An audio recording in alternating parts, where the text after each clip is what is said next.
Hello, everyone. Um, our topic today is working with an architect, and we're going to review what to expect and how best to make it a memorable experience. My name is Val Schute, and I'm an architect that has been in practice for over 45 years based in La Crosse, Wisconsin. My work includes a wide range of building types and includes academic and public libraries as part of my portfolio. My hope today is to leverage this experience and guide you in building a meaningful relationship with your architect. This first part here, I find that people have a variety of ideas of what architects can do based on fiction and fact. Some of those things that are fictional is you don't have to be good in art or math to be one. They don't just design buildings, and they aren't all creative. But there's a whole bunch of myths, and not all architects are created equal, as you're going to find out. But there are some core principles that all architects have acquired that differentiate their career path. And in this case, I'm going to go through 5 of them that sort of get us to this point. These are kind of maybe your base expectations going in of working with an architect, but we're going to take it a little bit further. The first one is education, which involves post-secondary work in college that uses a platform of studies in the liberal arts and humanities, and then blends the sciences, technology, and the arts with a focus on the built environment. Depending on the state, the area of focus, it could require one or multiple things of an associate degree, a bachelor's degree, or a master's degree. And in our state, you can get licensed with an associate degree and then adding experience at a later point. The next layer, this is sort of a segue into that, the next layer is the real world experience. And that uses that educational foundation that I talked about a moment ago, and then it expands and enhances their knowledge base. This path leads to, after you graduate, an internship, and continues in a lifetime pursuit of adding layers of information. To this day, 45 years later, I have continuing education credits that I have to do for every state I'm registered in, and for my AIA accreditation, and have to do that every year. This sort of then segues into the next one, is that there are architectural licensure requirements that are based on that education and that experience. And what that does is position the candidate so that they can pass the multiple exams to attain their license to practice architecture and to be an architect. You cannot be called an architect without going through those steps. Okay, so that's a critical ingredient. The title comes with professional standards and a code of ethics, and that which advances our nation's quality of life and creates places where people live and learn and work and play. Those ethical standards and that position that you've built yourself as a professional are things that expectations come with, and you have to be mindful of those and conduct your life, your professional life, accordingly.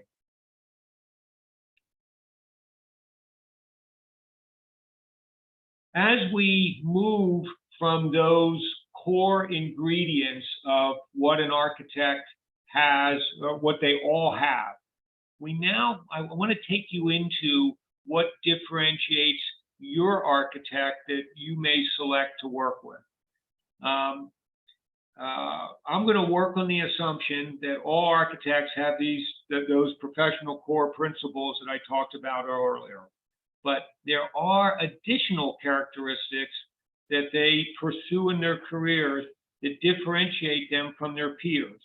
And as you get, maybe you've already met some that are like that, but if you haven't, you will meet some, and you're going to see that they're very, very rarely are there two alike. They all have a different path to get to where they are.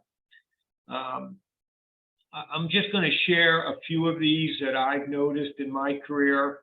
Talent. This is one that sort of starts off this, and that is that all architects are designers.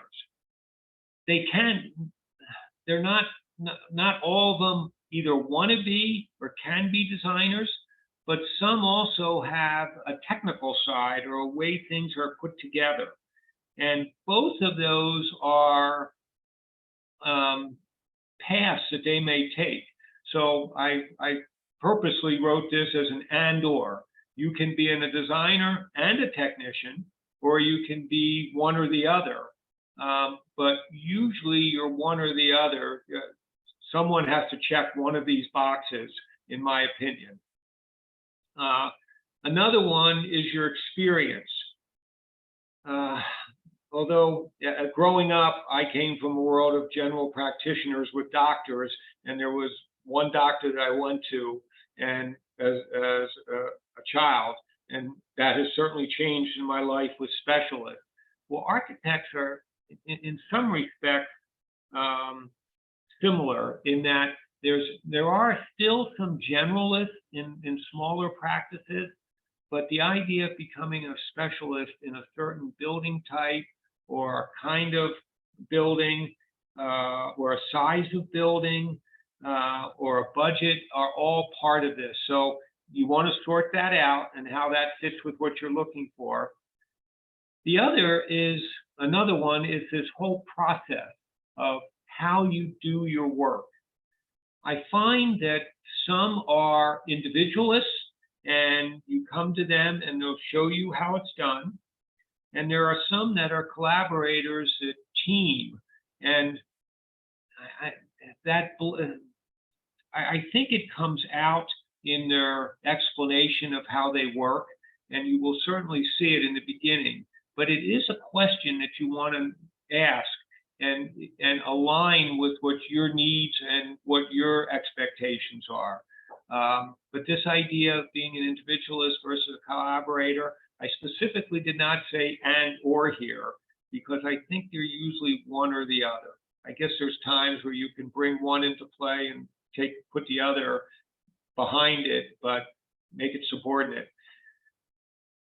The other thing that I think is really important is that architects seem to develop a style.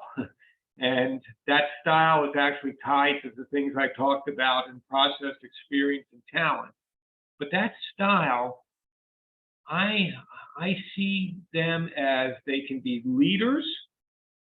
I see them being enablers, which to me is a quiet leader or a pious leader. And then I can see them being supporters, where, again, different ways to do what they're trying to do. They all are effective. They all mean different things. And what I'm trying to do is set the stage here so that you can dial into these items as you're looking for the architect that you want to work with. So that idea of a leader, an enabler, or a supporter all mean different things. I don't know if one's better than the other, but it might be better than another from your perspective of what you're looking for. Motivation. This one's, I don't know if I use the right word here, but whether it's, I use business and or passion. When I use and or, it could be both. And some take this as something, it's a job, they do it, they clock in, they clock out. Others, it's the coffee's always on. It's part of who they are, it's part of their DNA. I'm not saying one does it less or does it better than another, but there is a different motivation to what they're doing. And that might play into what you're doing at some point in this process. So Just something to be mindful of. There are a slew of attributes. I've only listed a few here, but these are all things that you may dial into as you're trying to find your architect, the one that you want to associate with. There's creativity is one that seems to come up all the time, and that idea of being that being a big part of them.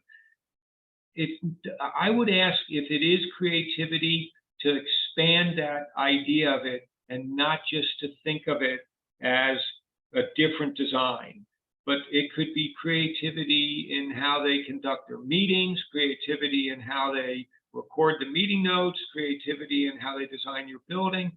That creativity is part of can touch a lot of things. Cost consciousness. Frank Lloyd Wright in our state had sort of left a legacy of wonderful, imaginative, epic projects, but there was an attention to budget that seemed to not be in the forefront, and it may have changed the destiny of those projects had it been. So, if that's an important item, where that plays into what you're doing is a very important item. There are architects that are functionally driven, and some more inspirationally driven. And you can have both. You can be functional and inspirational, or one can be more of a motivation than the other.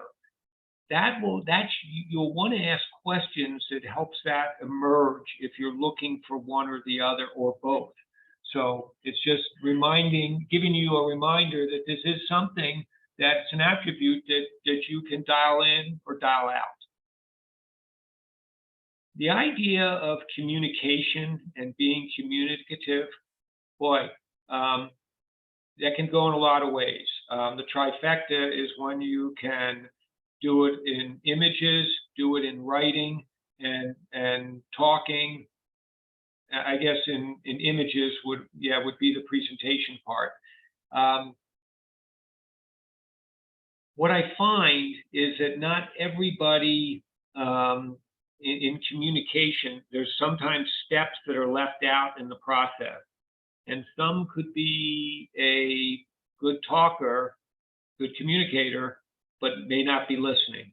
And I think those two dovetail together. And so this whole idea of the communication is a big deal in our business. Our drawings sort of our way to show, to help you imagine things that are in your mind that you may not be used to working with three-dimensionally, and we bring that to life. But those images are not the only communication tool in our toolbox. So, and some have that talent, that gift more than others. So if that's important and you're working with a big group, that may be something to be mindful of. And the other that's really common, and this is an important one, is specific knowledge of the building type that you're working with.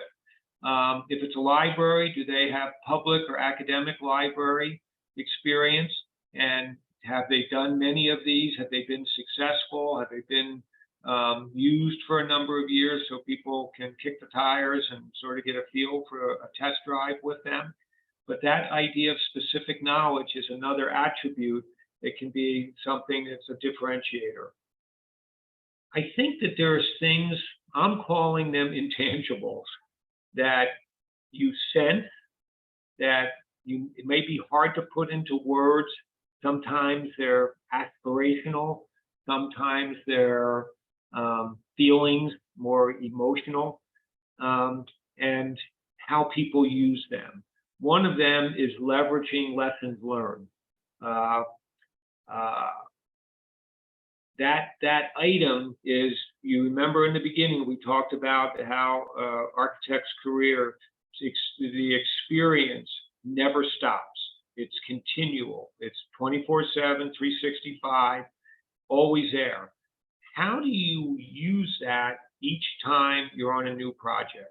So when I do my other libraries or other building types, how do I use that experience gained from other opportunities? Another one, and we see this online quite a bit, is this whole idea of the comments and references and testimonials and how people feel about the experience that they had with individuals. This is something that you can dial into and look at and understand and get a feel for someone. Another way of a reference and a testimonial is when an architect has a portfolio with a lot of repeat clients.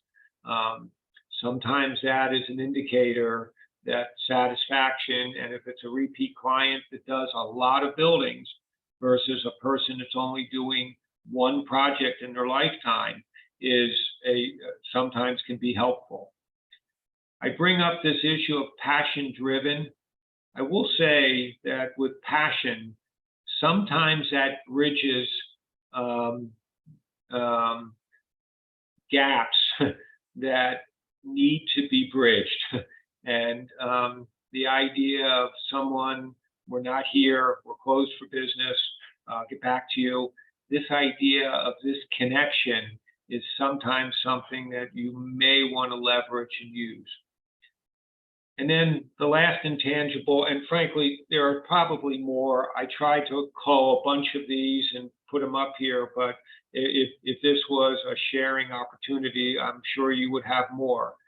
The leadership one is there's a number of ways to be a leader, but this idea of knowing the discernment of a leader, being able to know when to weigh in, when to listen, when to step back, when to guide, when to use consensus and how to use it. All of those things are part of the experience that in working with an architect that you want to do. Your job, your work moving forward is to align your interests, your needs and goals with someone, an architect, that broadens your knowledge and enhances your perspective and brings that to the table here. So how do you find an architect? Let me see here. My career spans the pre-internet and the internet as we know it today. And I still live partly in an analog world. My first resource before the internet was the library reference materials and staff. I was a library user. We had a great library in our community, and it was right close, and I was able to bike to it. And that was my first touch to opening doors and windows and treasure chest information that I didn't know, would never know how to find. The whole internet access opened a lot of new doors for us. I now use both resources in different ways to find what I'm looking for. So that first resource of being the library, materials and staff, and now this, and I still use both when I need a deeper dive. But these paths both provide a plethora of information. I'm going to share two items in our state, and one is, they're national, but they have a state affiliation. And the first one is the American Institute of Architects. That is our sort of our flagship of our profession, of how we promote the profession and educate with it. And if you see my name, AIA, after it, means that I am a registered architect and a member of the American Institute of Architects. They have a database, and that database is accessed online. And in your case, what's national is helpful. But if you're dialing in to look for specific architects or who are the architects near your project in the state of Wisconsin, that /Wisconsin door opens you to a portal in our state AIA, which is affiliated with the national, but it gives you a network of people, different firms with a little bit of a profile of their experience and stuff like that. It'll give you a nice start. Recently, there used to be a Wisconsin Architect magazine. and then we lost it for a while. This was before COVID, and it is now back, and it's actually it's a hard copy version too, but it's a digital online presence. And that also, WisconsinArchitect.org, is a resource where architects, you get to see their work. It has articles that talk about working with them and how various projects, but it also gives you an inventory of all the firms in the state, which sometimes can help you in your tasks here of going on. I mentioned referrals a little bit earlier. Referrals are really good. That's another way to find, if you know someone who did a building that is similar to you, that another library or a church or something else you're working on in private life, that's a great way to get a referral, and it'll dive a little deeper, and they may remember some of the ones they looked at but didn't hire, and they hopefully will remember the one that they hired, and that was a positive experience. So that's a way to dive into this whole idea of finding your architect.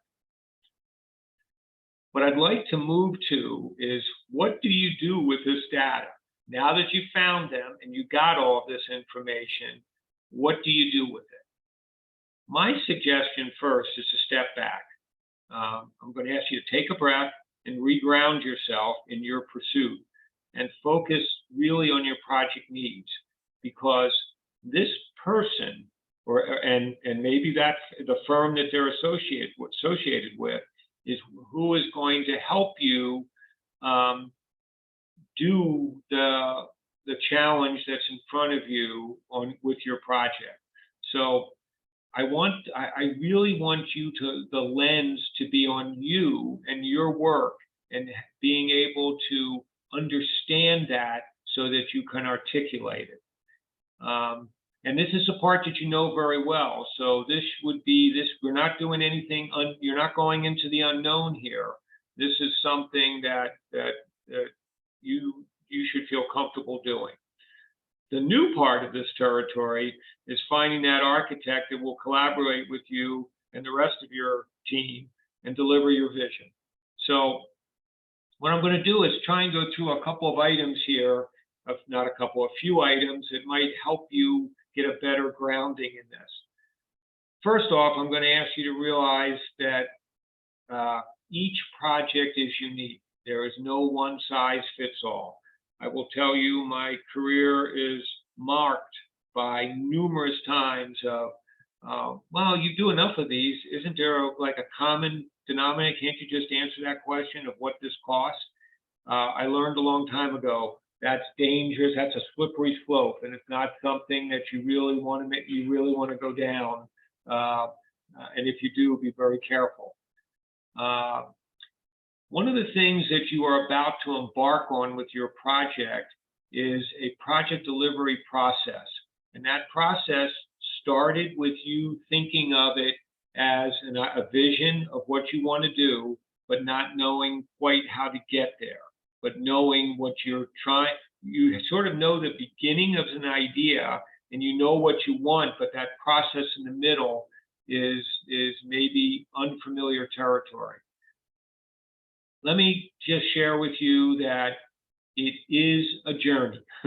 It is something that has a very, very noted beginning, and it goes through a number of steps, and to be thinking of it more as a marathon, and take this marathon slow and steady and deliberately, but not think of it as a sprint. I just want to get it done. This is an opportunity to take this all in. So that whole project delivery process, from vision, abstract idea, to reality, move in, and you're in your library, there's a lot of steps that are in that. And we'll save that for another talk, because that whole project delivery process is one worthy of a session on its own. The architectural selection process, though, is one that starts, you would like that collaborator, that team member, to be part of this journey in the beginning. Think of it as a journey where you're taking your building committee, your board, your staff, your patrons, this architect, engineers, the builder on this journey, and you really want everybody to have a same starting point if it's possible, so that nothing is missed in this. This whole selection opportunity gives you a chance to share your project's vision, the budget, and the schedule. You may not know how to deliver that vision quite yet, but you know what the community's budget might be, or what fundraising will give you, and you might know best the timeline that it would take that you'd like to see it done. The goal here, in my mind, is to find the right fit to complete your project team. I'm assuming that this idea started with maybe your inspiration as a library director, or a board member's, or a community-minded person, but that idea started, gained momentum, and is growing. And what you're trying to do to keep this rolling is to make sure that the team you've assembled has representation from all the different angles. So the architectural part is one that will be a critical component to this. Remember, you control this choice. This is a choice that is going to be part of this process, and this process could take a year or two. And if fundraising is challenging, it could take even longer. But this is somebody you're going to be working with for a while. So this is trust your instincts and do this very deliberately, and make sure that you're covering all of the ideas that you want to address.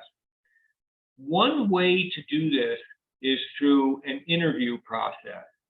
And the interview process gives you an opportunity to develop a request for proposal, where you will send it out to firms, and maybe from that list you created, and that we talked about a little bit earlier, through the AIA.org/Wisconsin database. And incidentally, other states have those too, through the AIA. Each state has their own state association. But you would be able to reach them and actually share this request for proposal. And there, I'm going to share some ideas of places to get that information to help you put that together.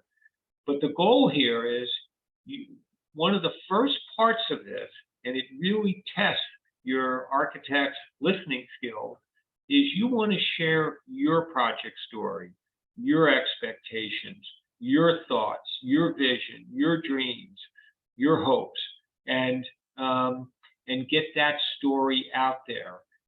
That's what they're responding to initially. You reached out to them to ask them if they're interested, but for them to show that interest, you help this by giving them a good, clear understanding of what you're trying to do.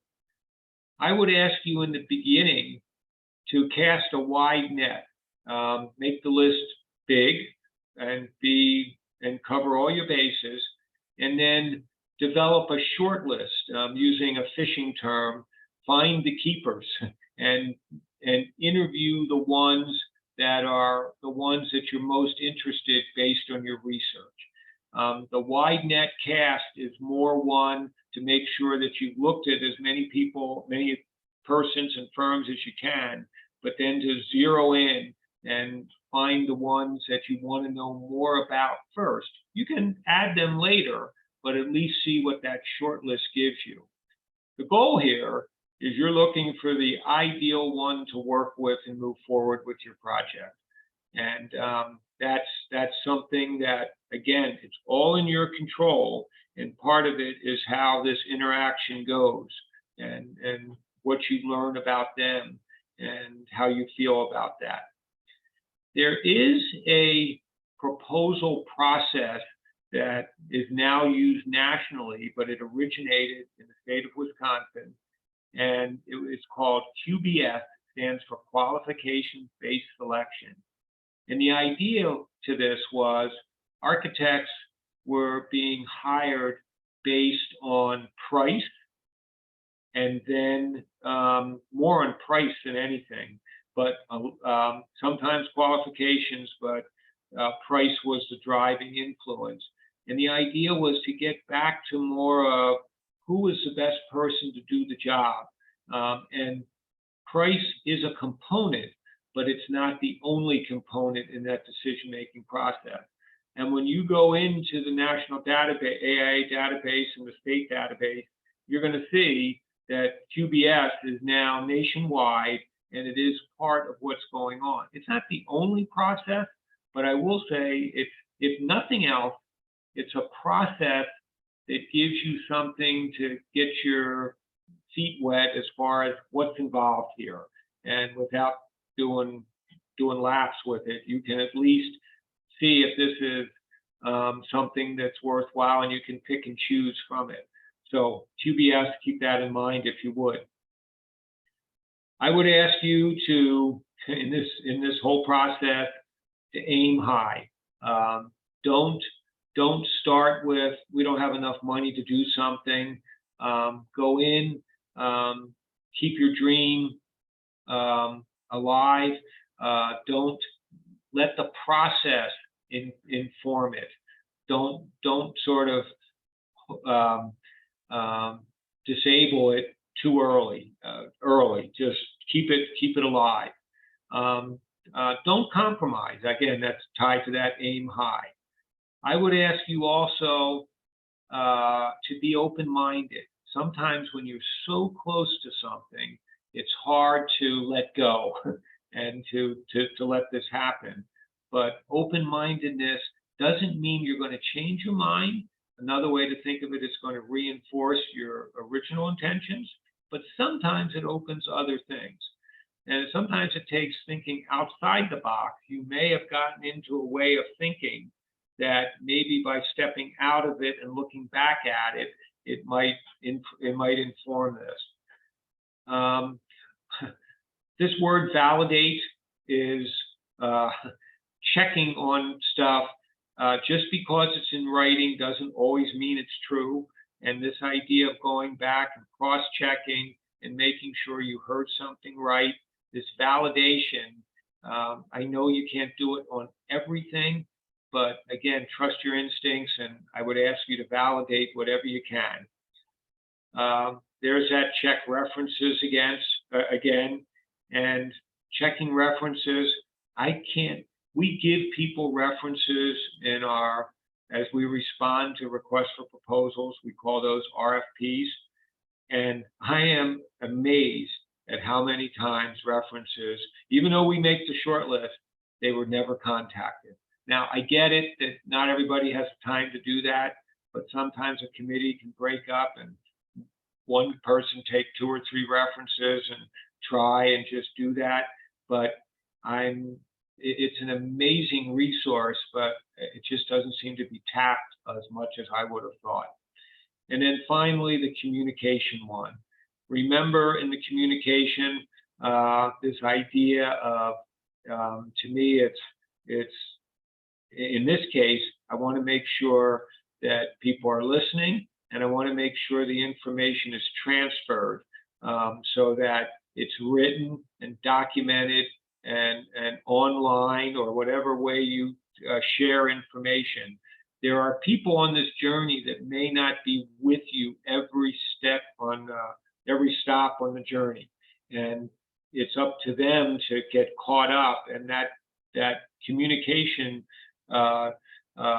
trail is a very important part of their way to staying, so they can see on the map where you've been, what you did, and keep track of it. This last one, monitoring the process. I think people do this all the time, but I want to build in the idea that not to think of this as an event, but more think of it as building a relationship. I'm surprised at the number of times where people come back and say, boy, I never thought that this was going to be this involved.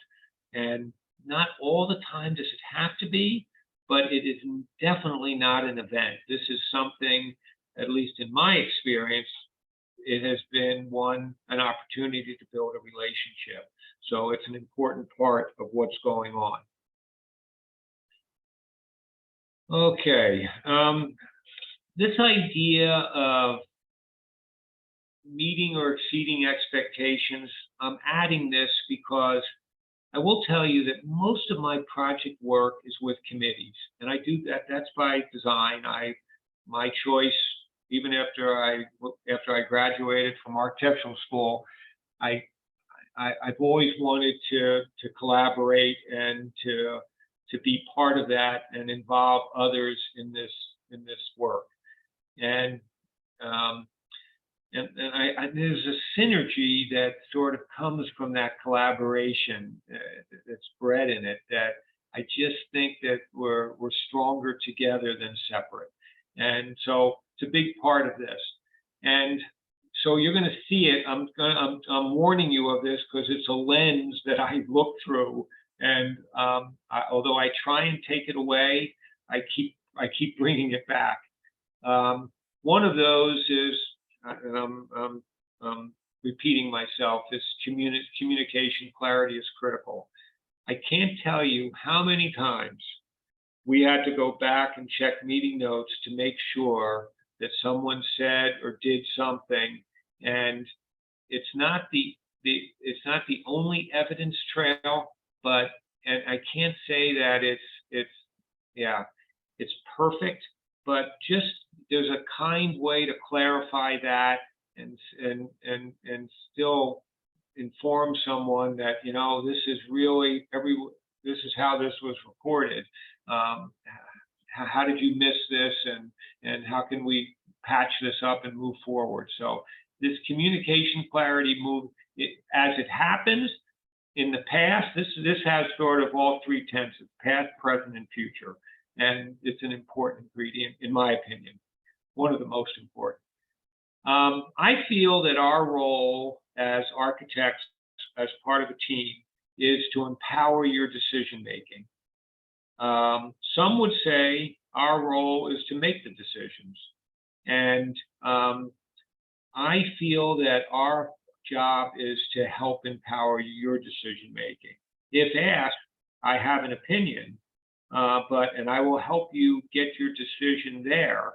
But I really believe that what we do helps you make your decisions. And my job is to make sure, part of my job is to make sure that you have this information so that you can make a sound and prudent decision. Another one here is consistency, follow through. That pace, to maintain that, I remember I referred to a marathon. There's a number of ways to do marathons, and one is to do it fastest time, get a personal best. The other is for people that are doing them for the first time, is to just survive through it.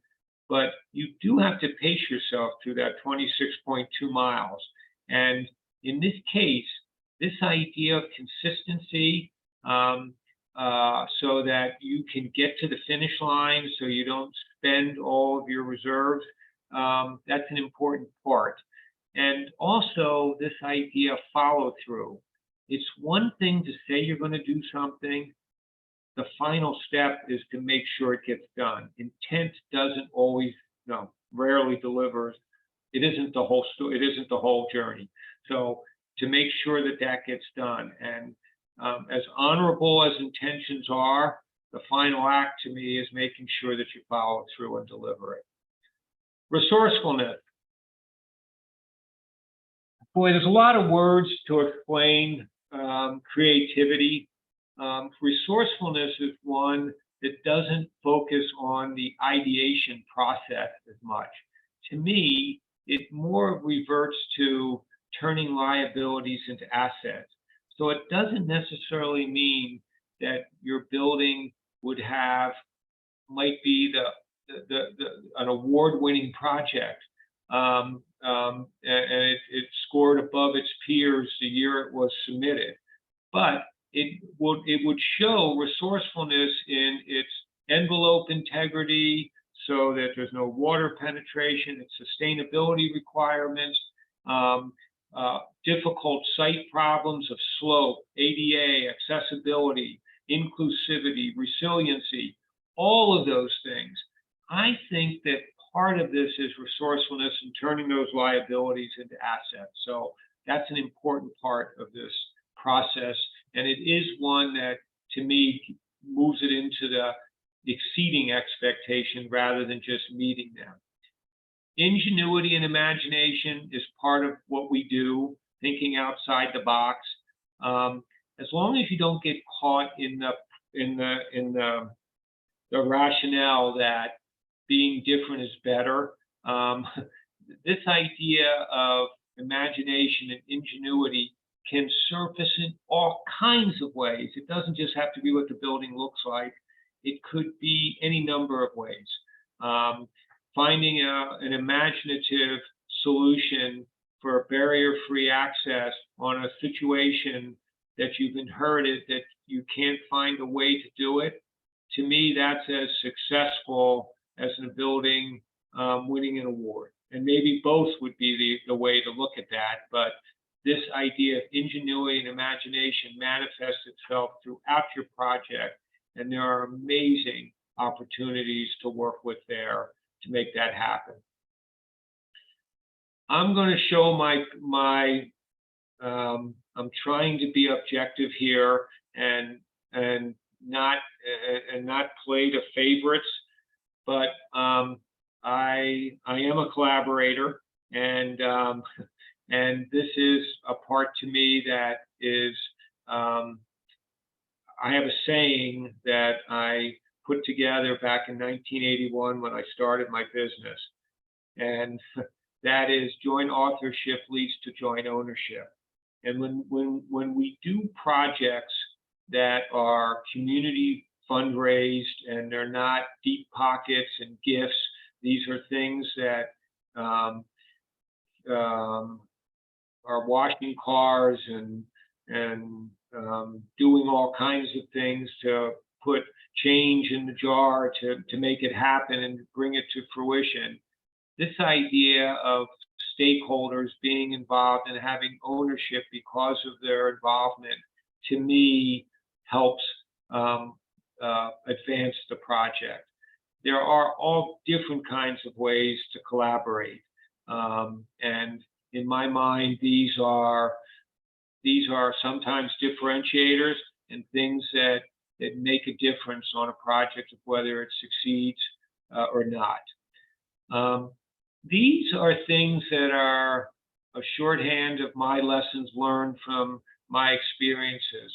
And I think that they can really be differentiators in your relationship with the architect and the success of your project.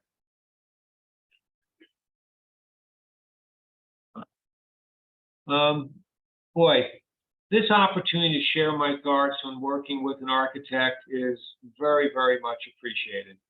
I address it in our marketing pursuits for new works all the time, but looking at it from your perspective, taking it from mine to yours, gave me new insights.